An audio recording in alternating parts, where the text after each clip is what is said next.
I think the tipping point might have been the arrest, the mass arrest of nearly 800 peaceful protesters on the Brooklyn Bridge that took place. I know you've been very outspoken about it. That and the police brutality. I think that very much when it hit the internet became viral because you saw a bunch of defenseless people that were simply expressing their freedom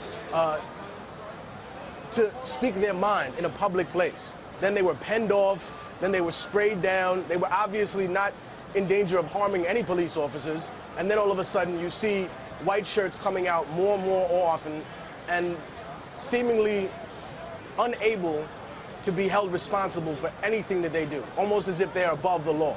And that is very exemplary of exactly what has continued to fuel the fire here at this protest. The fact that people that are on Wall Street, people that are in government, are refusing, or I should say, not say all of them, but a lot of them are refusing to acknowledge their responsibility and what caused all of this. You know, this didn't come from nowhere. People didn't just decide to get up and be angry about nothing. People are seriously concerned about the direction that our democracy is going. I've seen a lot of people online suggest that this movement, if they were to take some action, should go so far as to either pull their money out of banks or stop using credit cards. I'm not promoting any ideas here while asking you this question, but it is something that has been suggested. Do you think that... I think the second idea is a lot better than the first one. Stop using credit cards. I think even though we have to have a cohesive strategy to pull this together, I think that there's a lot of real brainstorming that needs to happen, because if we make one move,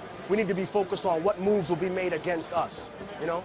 This is a chess game, just like the United States chess game in the Middle East, where they're willing to give up a few pawns, but what they really want is pieces. They're willing to trade a few lame duck presidents, because what they really want is the main characters out of the building, you know? They're willing to trade the pawn, Bengali. Get out of here, he's a pawn, right? The other guy used to be a player, Mubarak, became a pawn. What do they want? The bishop, Gaddafi, gone.